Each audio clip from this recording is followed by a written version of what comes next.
but you could only get the dime in Marble Falls. Marble Falls was 22 miles away, over the hills.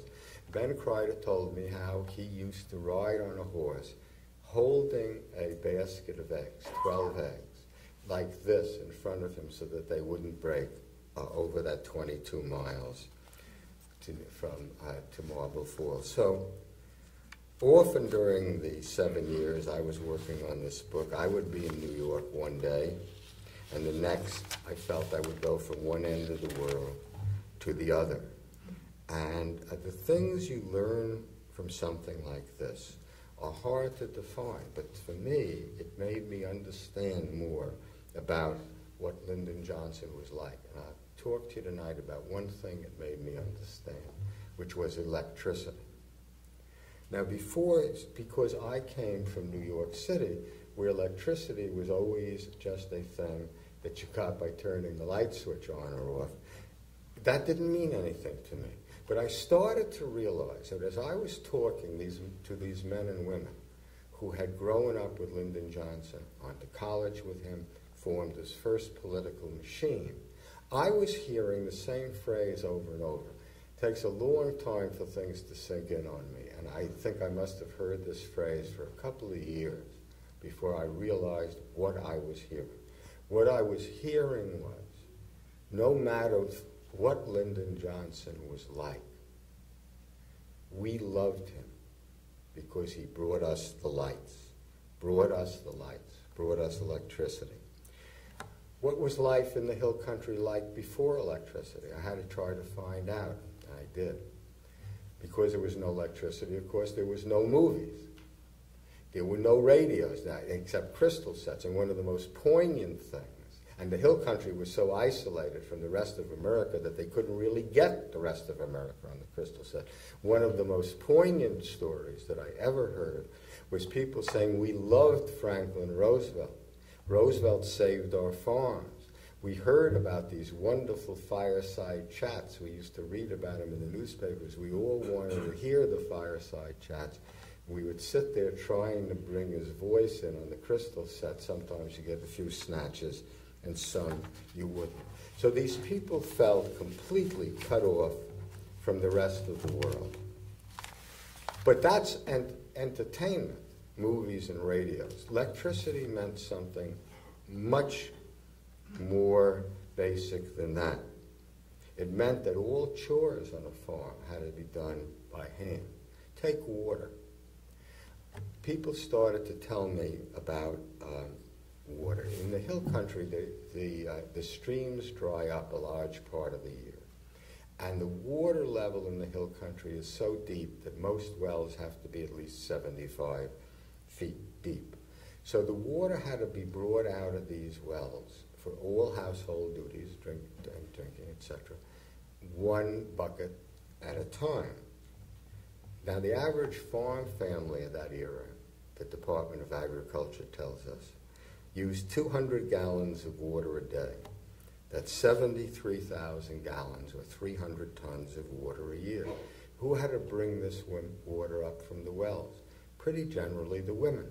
The men had to be out in the fields all day working. As soon as the children got old enough to work, as I said, they had to be sent off the farms.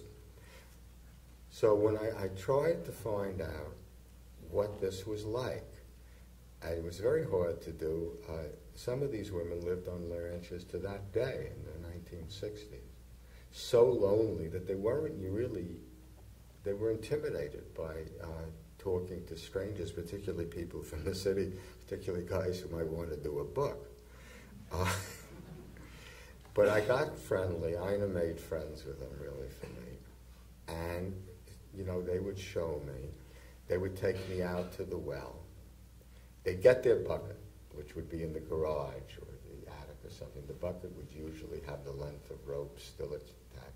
They'd take me out to the well, which had been covered up for many years now, you know, with a thing of boards. And they'd push the thing of boards aside. They'd drop the bucket down, and they'd say, "You're a city boy." That's a phrase I heard all over and over again. "You're a city boy. You don't know how heavy a bucket of water is, do you?" And I didn't. They'd say, "We'll try to pull it up." And I can tell you, pulling up a bucket of water is heavy. And they would say, you know, it was too heavy for me. So what I would used to do, and the windlass, you know, the iron thing would still be hanging over the thing. So they'd show me how they take the bucket of water, the rope from the bucket, and put it over their shoulder and walk away with it, leaning into it to get the bucket of water up. And then they said to me, you know, we didn't want to carry just one bucket at a time back to the house. And I'll never forget the first time one of these women brought out for me her yoke. Most of these women would carry the water in a yoke, 2 buckets at a time. They would say to me, you see how round-shouldered I am? You see how bent I am? Bent is the word that they use in the hill country. Do you see how bent I am?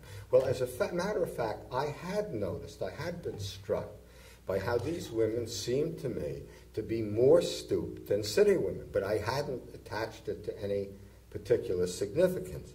And they said, and they were quite elderly by this time, but they said to me, I got bent like this before my time.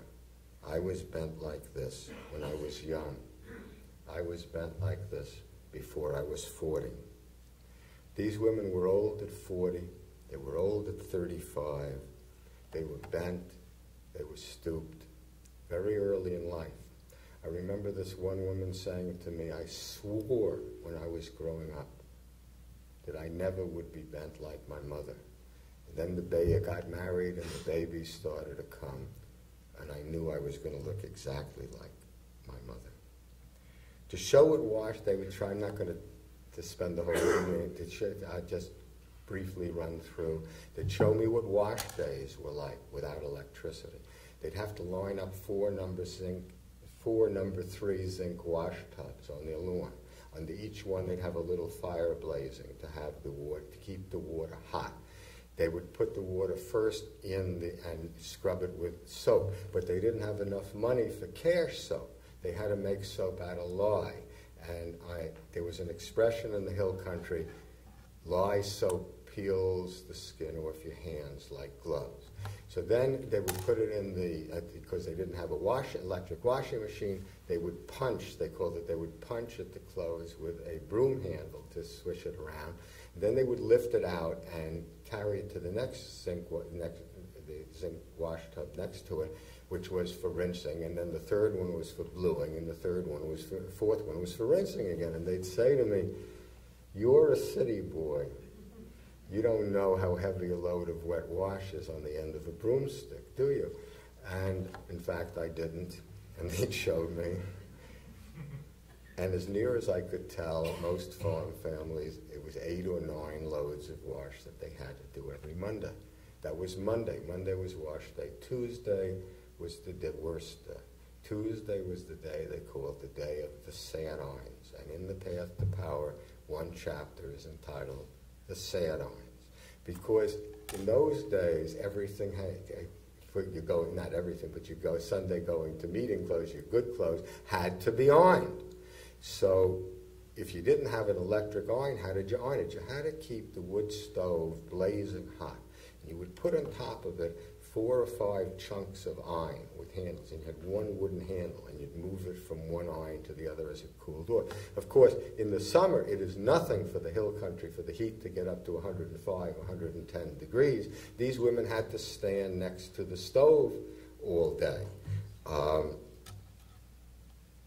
So the things that they told me, I never forgot how I got bent when I was young. I'll never forget how my back hurt on wash days, what the sad irons were like. Lyndon Johnson runs for Congress at the age of 28 with seemingly no chance at all. His promise is, if you elect me, I will bring electricity to the hill country. Now, no one really believed he could do it. It seemed actually there was no source of hydroelectric power in the hill country. Someone had started a dam over on the lower Colorado River on the edge of the hill country,